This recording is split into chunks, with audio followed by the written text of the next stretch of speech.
नमस्कार, स्वागत है आपका के न्यूज में। मैं हूं आपके साथ विशाल पंडित। आप देख रहे हैं हमारा खास कार्यक्रम जनहित। जनहित में आज बात होगी बिजली के संकट दिन पर दिन बढ़ता जा रहा है। चुनाव का सीजन चल रहा है और ऐसे में जनता को बिजली का जोरों का करंट लग रहा है। बड़ी बात तो यह है कि 24 घंटे बिजली मुहैया कराने की बात करने वाले आज भी मौन धारण किए बैठे हैं।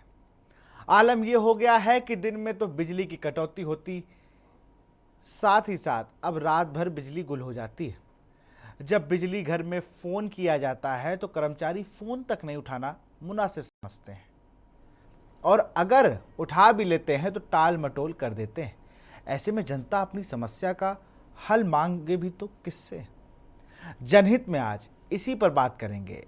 जनता को चुनावी करंट।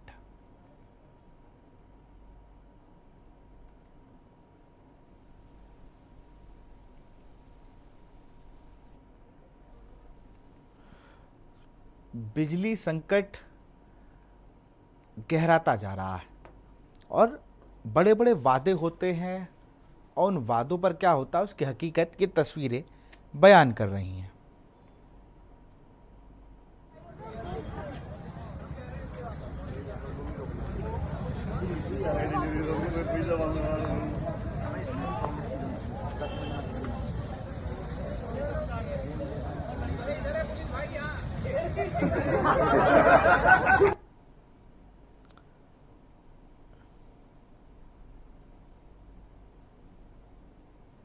बिजली की डिमांड ऑल टाइम हाई है और लगातार गर्मियों में ये परेशानी देखने को मिलती है। लेकिन बड़ा सवाल यही है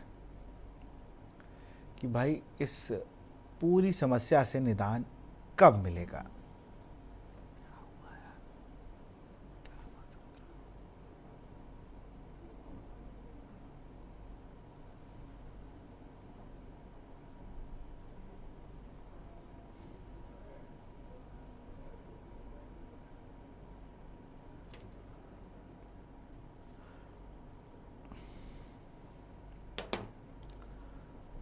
बिजली का संकट बना हुआ है।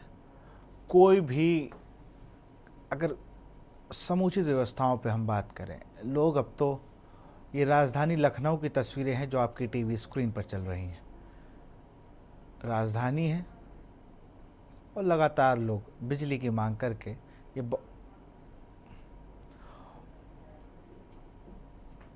और अब बात करेंगे जनता को चुनावी करंट।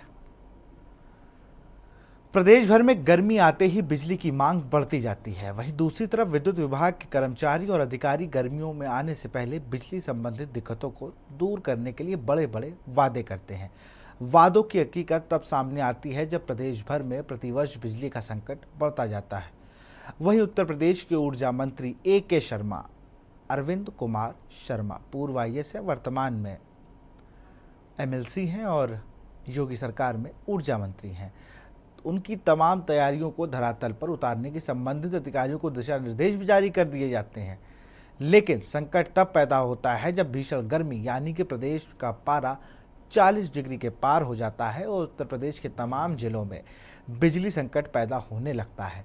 उत्तर प्रदेश की राजधानी लखनऊ में भी रहने वाले लोग बिजली कटौती से त्रस्त हो जाते हैं। दूसरी ओर ओवरलोड के चलते ट्रांसफार्मर में भी आग लगने की घटनाएं सामने आने लगी है। वहीं बिजली कटौती से व्यापारियों को भी काफ़ी दिक्कतों का सामना करना पड़ता है। बिजली कटौती से व्यापारियों को उनके व्यापार पर भी काफ़ी असर पड़ रहा है। वहीं बिजली विभाग के अधिकारियों से भी व्यापारी लगातार परेशान दिख रहे हैं। राजधानी में कई ऐसे व्यापारी भी हैं जिनके बिल 3 से 4 गुना ज़्यादा आ रहे हैं और व्यापारी लगातार बिजली विभाग के अधिकारियों से मिलने के लिए चक्कर लगा रहे हैं। बात अगर लखनऊ की करें तो गर्मी के बढ़ते ही आग लगने का सिलसिला जारी है। ट्रांसफार्मर में लगी भीषण आग। गाजीपुर के इंदिरा नगर C ब्लॉक में ट्रांसफार्मर में आग लग गई। तस्वीरें भी हम आपको दिखाई रहे थे। ट्रांसफार्मर में आग लगने की वजह आसपास की दुकानों में चपेट आई। ट्रांसफार्मर में आग लगने की वजह से बगल में बनी एक और दुकान पर भी आग लग गई। तो मतलब एक तरफ गर्मी, बिजली का संकट और बिजली ट्रांसफार्मर में आग लगे तो फिर ये रोज़गार को भी बचाने का एक संकट है। लाखों रुपए, हज़ारों रुपए का लोगों की दुकान का नुकसान हो जाता है।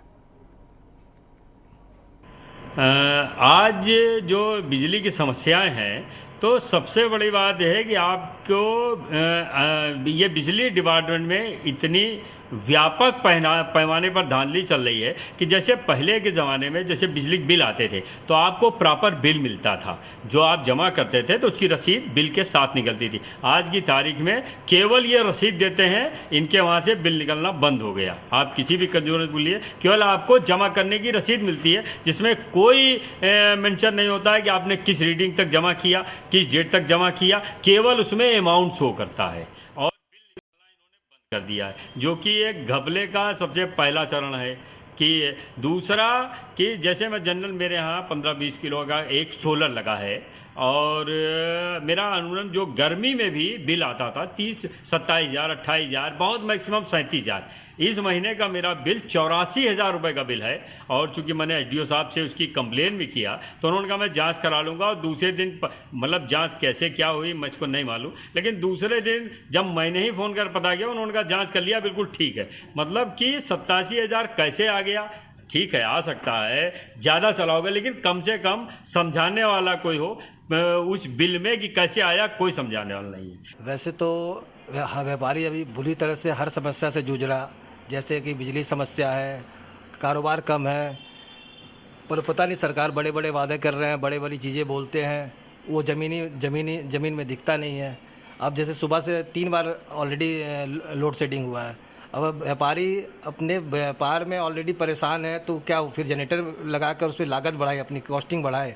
अभी 3 बार सुबह से 3 बार लाइट कटी, आप देख रहे हैं, हमें बिना इलेक्ट्रिक का हमारा काम नहीं होता।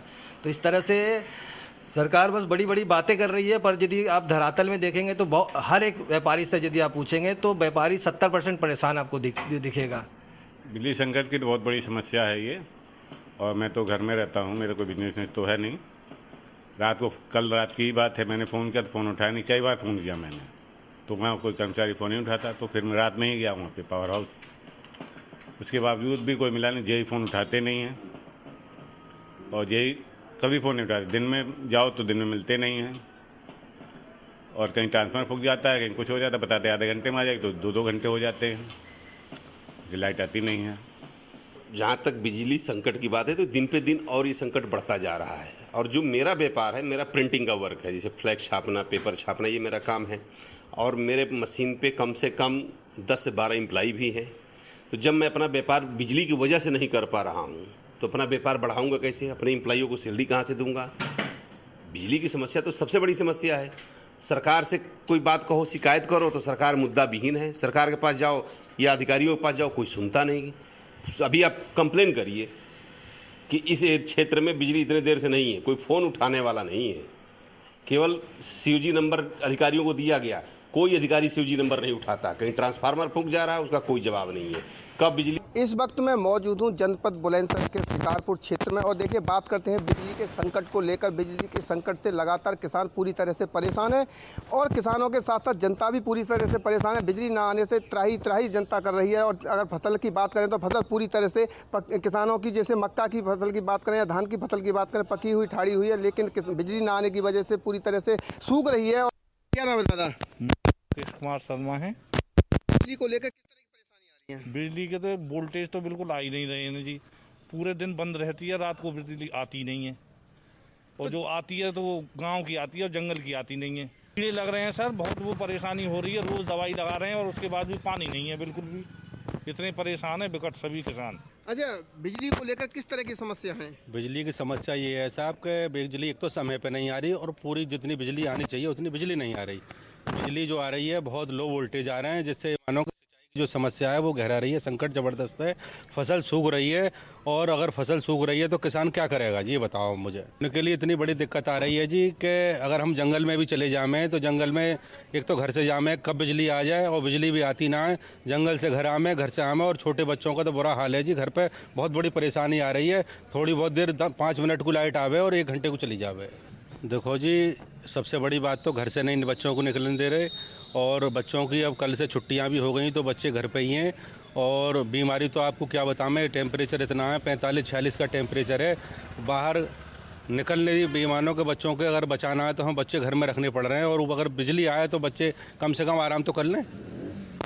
देखिए हमारे साथ लोग मौजूद थे। जनता के जो समस्या है वो सबसे ज़्यादा बिजली को लेकर है। मासूम बच्चों की बात करें कि जिस तरह हीट वेव है चल रहा है, उसको लेकर कहीं ना कहीं बिजली विभाग के अधिकारियों ने आंखों पर पट्टी बांध रखी है, जबकि अधिकारी झूठे ही दावे खोखले कर रहे हैं कि बिजली 24 घंटे दे रहे हैं। लेकिन अगर बात की जाए तो बिजली 4 से 5 घंटे आ रही है, और वो भी जो किसानों का कहना है वो सिर्फ जो बिजली आ रही है वो 2 फीसों में आ रही है। तो उसको लेकर किसानों की जिस तरह से फसल सूख रही है वो भी एक चिंता का विषय किसानों के माथे पर बना हुआ है। और किसानों की जिस तरह से अगर फसल सूख जाती है तो आखिरकार किसानों की भरपाई कैसे होगी, और आखिरकार इसका जिम्मेदार कौन होगा। ये तो देखना होगा कि बिजली विभाग के लोग किसानों की जो समस्या है उसको दूर कर पाते हैं या नहीं, ये तो आने वाला वक्त बताएगा। लेकिन फिलहाल किसान और जनता पूरी तरह से बिजली को लेकर परेशान है। अनिल मीणा, केनी इंडिया, बुलंदशहर। अब आपको एक ट्वीट दिखाते हैं। वो ट्वीट है पूर्व ऊर्जा मंत्री श्रीकांत शर्मा के जनसंपर्क अधिकारी का, डॉक्टर आशुतोष का। उन्होंने लिखा,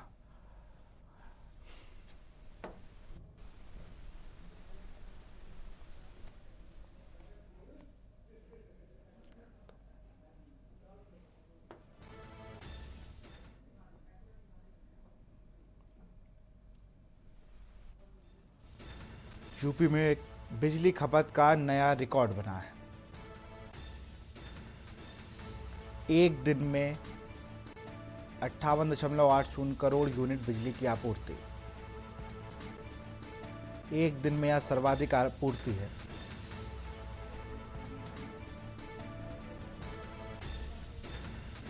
तीन सितंबर 2023 को हुई थी सर्वाधिक बिजली की आपूर्ति।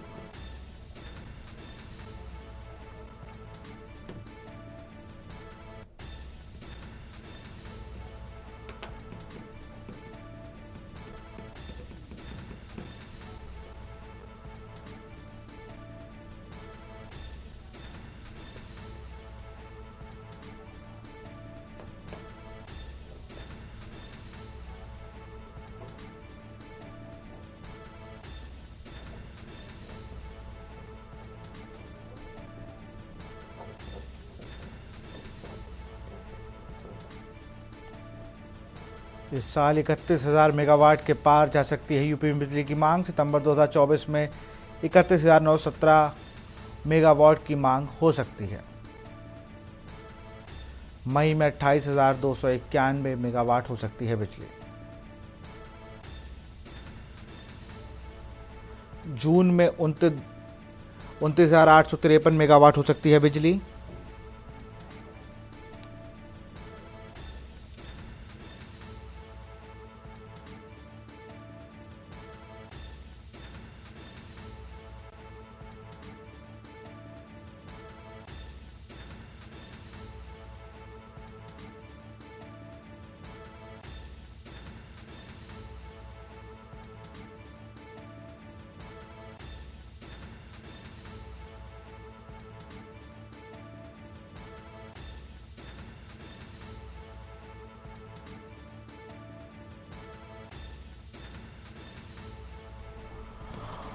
और ये तो बात हो गई किस राज्य को कितनी बिजली चाहिए। पारा भी बिल्कुल हाई है और हमारे साथ इस पर चर्चा करने के लिए अलग अलग जिलों से रिपोर्टर भी है और मनीष पांडे जी रजिस्टर्ड एडिटर हैं यूपी के, वो भी जुड़ चुके हैं। सीधे चलते हैं मनीष के पास।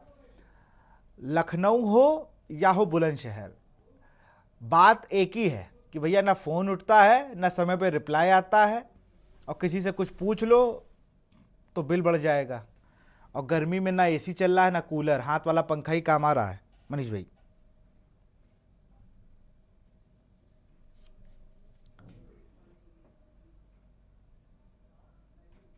क्या करने बैठे हैं।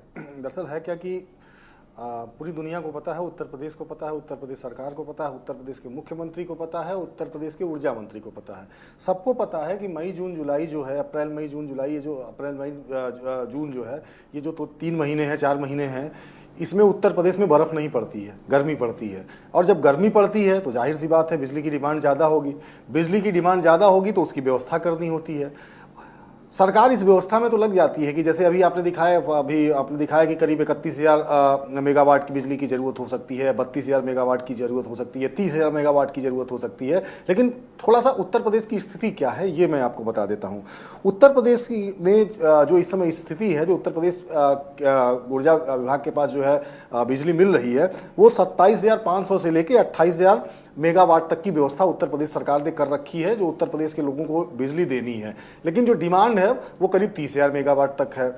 अब समस्या यहीं शुरू हो जाती है, भाई आप जो 1,000 मेगावाट 2,000 मेगावाट की जो ज़रूरत है, पहले तो आपको उसे पूरा करना है, वो ऊर्जा विभाग पूरा कर नहीं पाता है। दूसरी चीज़, सबसे बड़ी समस्या ये है कि जो आज लोग परेशान हैं, बिजली की लाइनें ट्रिप हो जा रही हैं, बिजली पहुंच नहीं रही है, कहीं फॉल्ट हो जा रहा है, कहीं ट्रांसफार्मर जल जा रहे हैं। सिस्टम का अपग्रेडेशन जब बहुजन समाज पार्टी की सरकार थी, चाहे जब समाजवादी पार्टी की सरकार आई, चाहे भारतीय जनता पार्टी की सरकार आई, जो सिस्टम का अपग्रेडेशन है वो पूरी तरह से नहीं हुआ। हालांकि मैं आपको बता दूं, गर्मी के पहले सरकार में कुछ अफसर थे, जो सरकार में तो अफसर थे, चाहे सरकार में मुख्यमंत्री योगी आदित्यनाथ थे, उन्हें इस बात की चिंता थी। इसके लिए उन्होंने पर्याप्त मात्रा में बजट भी दिया और हर एक डिवीजन को, मैं आपको बता रहा हूँ, हर एक डिवीजन, बिजली विभाग का एक डिवीजन होता है। मतलब एक डिवीजन का मतलब एक समझिए एक एरिया हो गया, एक खंड हो गया, एक पर्टिकुलर एरिया होगा एक डिवीजन का। एक डिवीजन को 5-5 करोड़ रुपए सरकार की तरफ से दिए भी जाते हैं कि आप अपनी व्यवस्था, भाई बिजली अगर पावर हाउस से सब स्टेशन से चल रही है, अगर हमारे घरों में आ रही है और रास्तों में जो तार जो हैं वो जर्जर हो चुके हैं, नहीं जा रहे हैं, पुराने हो गए हैं, तो फॉल्ट तो होगा ना। ट्रांसफार्मर अगर पुराना लगा हुआ है तो या ट्रांसफार्मर अगर 100 किलोवाट के लोड का लगा हुआ है और वहाँ पर जो है 150 किलोवाट बिजली की खपत है, तो ट्रांसफार्मर तो जल जाएगा ना। तो ये समस्या सबसे बड़ी है और इसकी वजह से आज चारों तरफ हाहाकार मचा हुआ है। और दुर्भाग्य से इसी गर्मी में उत्तर प्रदेश में चुनाव भी हो रहे हैं, उत्तर प्रदेश के पूरे देश में चुनाव हो रहे हैं। तो अब इस व्यवस्था को ठीक करने की बात हो रही है। हालांकि अभी मैंने 1-2 दिन पहले पढ़ा था कि 800 मेगावाट का के 3-4 प्लांट उत्तर प्रदेश में और लगने वाले हैं, उत्पादन क्षमता बढ़ी जानी है। लेकिन फिलहाल उत्पादन क्षमता पे अगर हम जाएंगे और बिजली की खरीद फरोख्त पे जाएंगे तो एक बहुत बड़ा खेल है, उसमें अभी हम जाना नहीं चाहेंगे। सबसे बड़ी समस्या यही है कि जो हमारे पास सप्लाई की व्यवस्था है वो व्यवस्था ठीक नहीं है। एक छोटा सा और आंकड़ा मैं बता दूं विशाल आपको कि जो हमारे पास करीब जो लोड है, जैसे आप है ना, आप एक पर्टिकुलर बिल्डिंग बनवाते हैं, बिल्डिंग में अगर मान लीजिए आपको कनेक्शन लेना है या आप अपने घर में कनेक्शन लेना है, तो आप जाते हैं 1 kilowatt 2 kilowatt 3 kilowatt 4 kilowatt 5 kilowatt की अपनी ज़रूरत के हिसाब से कनेक्शन लेते हैं। जो उत्तर प्रदेश में अभी तक जो डेटा है, जो ऑफिशियल डेटा है, वो ऑफिशियल लोड का जो डेटा है वो 7 करोड़ 38 लाख का है। मतलब 7 करोड़ 38 लाख मेगावाट का जो लोड का डेटा है वो मतलब सरकारी आंकड़ों में दर्ज है। लेकिन जो सप्लाई का इनका आंकड़ा है, मतलब जिस हिसाब की इनकी लाइनें हैं, उस हिसाब से इनकी लाइनें 5 करोड़ 68 लाख तक के लोड ही उठा सकती हैं। तो आप बताइए, जब जब क्षमता ही नहीं होगी तो फिर बाकी व्यवस्था कैसे सुधरेगी। और हालांकि कोशिश की गई थी कि इस व्यवस्था को सुधारा जाए, लेकिन ऐसे ही नहीं कहते हैं उत्तर प्रदेश में कि उत्तर प्रदेश में सबसे अगर भ्रष्ट कहीं व्यवस्था है तो बिजली विभाग की है। तो फिलहाल 5-5 करोड़ रुपए जैसे मुझे पता चला कि डिवीजन्स के लिए दिए गए थे, लेकिन उससे जो पुरानी लाइनें थी बदली जानी थी, बहुत बड़ी बड़ी कंपनियां काम भी कर रही होंगी कुछ इलाकों में, लेकिन गर्मी के पहले उन्हें ख़त्म कर देना था। लेकिन बस वही है कि सरकार ने पैसा दे दिया, जो सिस्टम बना हुआ है वो पैसा उनके पास पहुंचा, उन्होंने टेंडर कराए।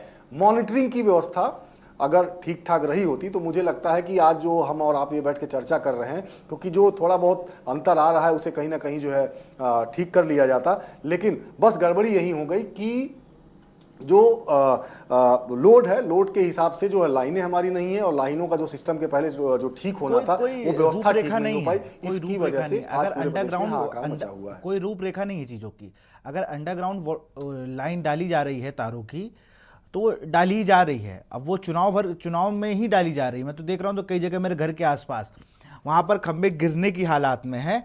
लेकिन कई बार तो हम लोगों ने कहा कि भाई तार बहुत नीचे हो गए, इनको देखिए ज़रा। अभी तो कोई आया नहीं है, वो बाकायदा वो हाई टेंशन लाइन है, लेकिन उसको कैसा से कोई देखने नहीं आया जो बिजली विभाग से। और सबसे बड़ी दिक्कत, आपने ओवरलोड की बात करी, जो 2.5 करोड़ या 2 करोड़ का जो आंकड़ा है जो ओवरलोड है, हम बात करते हैं कि भाई इस पुलिस चौकी में मीटर नहीं लगा, इस सरकारी विभाग में मीटर नहीं लगा, यहाँ का 4 करोड़, यहाँ का 2 करोड़, नगर निगम और फला का 1-1 करोड़ रुपया बाकी है, और हम बात करते हैं इनको बिजली नहीं है। तो आजकल तो सबके घर में लग गए हैं भैया स्मार्ट और डिजिटल मीटर। आप 100 रुपये का रिचार्ज कराइए, 90 रुपये की बिजली जलाइए, 10 रुपये मैसेज आ जाएगा, फिर 100 का करा लीजिए। तो सबसे पहले तो ये चीज़ तो आपको इन सरकारी दफ्तरों में कर देना चाहिए था, जिससे बिजली की खपत कम होती, वरना बाबू चले गए और AC चला के छोड़ गए। विशाल, आप देखो, अब जहां तक प्रीपेड मीटर्स की आप बात कर रहे हो, प्रीपेड मीटर में बिजली सीधे सैटेलाइट के थ्रू तो नहीं आएगी ना। बिजली तो वो जो लाइनें पड़ी हुई हैं, जो तार है, उसी तार के थ्रू आएगा मीटर तक ना, और मीटर के बाद आप बिजली का उपयोग करेंगे। तो जब सप्लाई ही चालू नहीं रहेगी तो आप प्रीपेड रखे रहिए, प्रीपेड में बैलेंस रखे रखिए, क्या कर सकते हैं। और बाकी ये जो बड़े बकायदा, देखिए लाइन लॉसेज, बिजली चोरी, ये तमाम चीजें हैं, इसे भी ठीक किया जाना चाहिए, और काफी हद तक ठीक हुआ है, सुधार किया गया है। लेकिन सबसे बड़ी जो समस्या है वो सिस्टम की समस्या है। जब तक सिस्टम दुरुस्त नहीं होगा तब तक हर साल, मैंने बताया ना कि अप्रैल मई जून जो है ये ठंड का महीना तो होता नहीं है, बर्फ नहीं पड़ती है उत्तर प्रदेश में, प्रचंड गर्मी पड़ती है। और इस गर्मी के से बचने के लिए पब्लिक के पास बस एक ही सहारा है कि अगर उन्हें बिजली मिलती रही तो थोड़ा सा वो सहूलियत से, थोड़ा सा उनका जीवन यापन का जो तरीका होता है वो ठीक हो जाता है। लेकिन समस्या यही है, हर सबको पता होता है कि हर साल अप्रैल मई जून में ये समस्या आएगी, उसके लिए तैयारियां भी की जाती हैं, लेकिन वो तैयारियां धरातल पर दिखाई नहीं पड़ती हैं। मतलब 5-5 करोड़ रुपए एक डिवीजन को दिए गए। अब ये मॉनिटर करने की जरूरत है ना, ये देखने की जरूरत है ना कि 5 करोड़ रुपया अगर दिया गया था कि अप्रैल के पहले इस डिवीजन के जो बिजली की विभाग की जो लाइनें हैं वो दुरुस्त हो जानी चाहिए, तो क्यों नहीं हुई? माननीय मंत्री पता जी चलेगा, क्या आप कर जाएंगे, रहे हैं? पता अच्छा, चलेगा कि कंपनी एक बहुत बड़ी ऊर्जा विभाग हमेशा शर्माओं का बोलबाला रहा है। हम ऊर्जा विभाग की बात करें तो हमेशा शर्माओं का ही बोलबाला रहा है, और दोनों का एम फैक्टर था, एक मथुरा से तो ये मऊ से हैं, और दोनों के पास एक आए तो उन्होंने क्रांति लिख दी, उन्होंने सब कुछ डिजिटल कर दिया और बड़ा अच्छी व्यवस्था करी। और प्रियाले शर्मा जी आए तो इन्होंने थोड़ा देखा कि पहले तो बड़ा है कि मैं यूपी में बिजली व्यवस्था सुधार दूंगा, सब चीज़ें A1 हो जाएगी। एक हफ्ते शुरुआती 1 महीने तो इन्होंने अपना रिपोर्ट कार्ड भी सोशल मीडिया पर डाल दिया, लेकिन उसके बाद हमें लगता है वो भी व्यवस्थाओं का शिकार हो गए, और उनको भी वहाँ के लोगों ने, उनके अधिकारियों ने उलझा दिया। आजकल वो सब चीज़ें दिख भी नहीं रही हैं, बस ये कह रहे हैं 3 महीना दीजिए, जब सर्दी आ जाएगी तो हम पूरी आपूर्ति कर देंगे।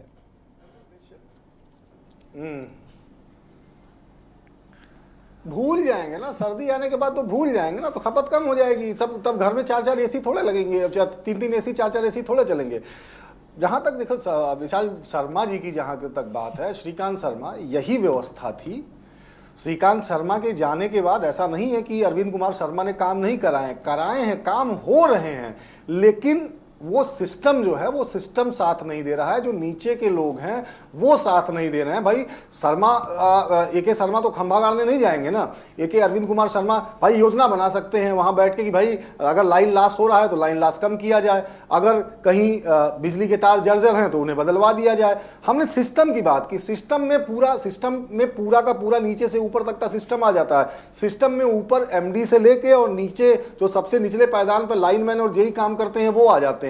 तो इन सब की व्यवस्था जब तक आप दुरुस्त नहीं करेंगे तब तक बिजली की व्यवस्था ठीक नहीं होने लगी। आप किसी भी पावर हाउस पे चले जाइए, किसी भी सब स्टेशन में चले जाइए, आप वहां जाकर अगर देखेंगे तो आपको पता चलेगा कि वहां पे अगर 10 एम्प्लॉय काम कर रहे हैं तो 10 में से 8 संविदा वाले हैं। संविदा वालों की क्या समस्या कि संविदा वालों को समय पर सैलरी नहीं मिल रही है। संविदा वालों की समस्या क्या है कि अगर उनका कोई किसी दुर्घटना का शिकार हो जाते हैं तो राज्य के कर्मचारी नहीं है तो उन्हें कोई मुआवजा नहीं मिलना है। तो ऐसी पूरी जो एक लचर व्यवस्था है इसको ठीक करने की जरूरत है। श्रीकांत शर्मा के समय में क्या था, श्रीकांत शर्मा के टाइम में श्रीकांत शर्मा खुद चीजों को मॉनिटर करते थे। उनका एक ही लक्ष्य था कि उन्हें उत्तर प्रदेश का ऊर्जा मंत्री बनाया गया है तो ऊर्जा विभाग सही ढंग से चलना चाहिए। वो खुद दफ्तर में बैठते थे, एक एक चीजों की मॉनिटरिंग करते थे, उन्होंने जिम्मेदारियां दे रखी थी। अगर सोशल मीडिया पर, फेसबुक या ट्विटर पर कोई अगर एक ट्वीट भी कर देता था तो उसका रिप्लाई तुरंत आता था, उसका समाधान किया जाता था। आज हम और आप ट्वीट करते हैं तो तुरंत जो है मध्यांचल विद्युत निगम से, हफ्ते में 4 दिन कर रहे हैं, आप तो हफ्ते में 4 दिन कर रहे हैं। वो सिस्टम का वही हिस्सा है। तो वो आपका मैं बिल्कुल मैं खुद कर रहा हूं, मैं खुद उन समस्याओं से जूझता रहा हूं और देखता रहा हूं कि किस तरीके से ग्राउंड लेवल पर दिक्कत है। अब जैसे आपने मेरा नाम ले लिया, अगर मैं अपने जहां रहता हूं, मेरे घर के आसपास जो इलाके में है, जो बिजली की व्यवस्था वहां ठीक नहीं है, वहां के तार पुराने थे, जर्जर हो चुके थे, बदले जाने थे। लेकिन मैं आपको बता दूं कि वहां पर सारी चीजें आके रखी हुई हैं, केबल रखा हुआ है, सामान रखा हुआ है, ट्रांसफार्मर जो नया सैंक्शन हुआ है उसकी जानकारी हमारे, लगाने वाला कोई नहीं है, तार नए आके रखे हुए हैं, बदलने वाला कोई नहीं है। जिस ठेकेदार को काम दिया गया है वो ठेकेदार काम करने के लिए तैयार नहीं, क्योंकि उसने नीचे अपने पेटी पे कॉन्ट्रैक्टर दे दिया है। अब पेटी वाला क्या करता है कि भाई अरे इन्होंने 1 करोड़ का काम लिया था, मैंने तो 80 लाख रुपए में लिया है, तो 20 लाख तो ये अपना मार्जिन ले गए, अब 80 लाख का काम मुझे करना, तो मैं अपने हिसाब से करूंगा। अब बेचारा परेशान कौन हो रही है? बेचारी पब्लिक हो रही है। कोसे कौन जा रहे हैं? उत्तर प्रदेश के ऊर्जा मंत्री, उत्तर प्रदेश के मुख्यमंत्री, ये लोग कोसे जा रहे हैं। तो दिक्कत बस यही है, दिक्कत उन अफसरों की है जो कुर्सियों पर बैठे हुए हैं। अब दिल्ली से एक साहब आए, पता चला कि उन्हें पावर कॉर्पोरेशन का चेयरमैन बनाया गया, बिल्कुल आशीष गोयल साहब। अब ये लगा कि अब सारी व्यवस्था ठीक हो जाएगी, क्योंकि इसके पहले जो आलोक कुमार रहे, चाहे उसके पहले जो एम देवराज रहे, बताया गया कि हाँ चलो वो इंटरेस्ट नहीं ले रहे हैं, उनका ध्यान इस व्यवस्था पर नहीं है। अब ये हुआ कि गोयल साहब आएंगे तो स्थिति ठीक हो जाएगी। गोयल साहब आए, फिर भी वही स्थिति। होता क्या है ना कि जैसे मैंने किताब में पढ़ा था कि अगर एक अच्छे से अच्छा इंसान भी जो है दुष्टों के समूह में चला जाए, तो जो दुष्ट हैं वो या तो उसे दुष्ट बना देंगे या तो अपने समूह से बाहर कर देंगे। बिल्कुल तो वही, वो समूह से बाहर ही हैं, किसी को हकीकत बताई नहीं जा रही है, हकीकत पता ही नहीं है। अगर हम दोनों तरफ बात करें ना तो हकीकत पता ही नहीं है। आप बने रहिए हमारे साथ, यहाँ पर एक वक्त है एक ब्रेक का। हम लोग बात कर रहे हैं जनता को चुनावी करंट। मंत्री की फोटो दिख रही है, यही मंत्री जी हैं। अब बेचारे क्या करें, उनको ऐसी टीम मिल गई मुझे लगता है जो उनकी बात ही नहीं सुन रही है। अभी बताया मनीष जी ने जिस तरीके से भाई सब कुछ आ गया है, लेकिन अब काम करने को लोग तैयार नहीं, और फिर कोसे शर्मा जी जा रहे हैं। फिलहाल एक ब्रेक ले रुकते हैं।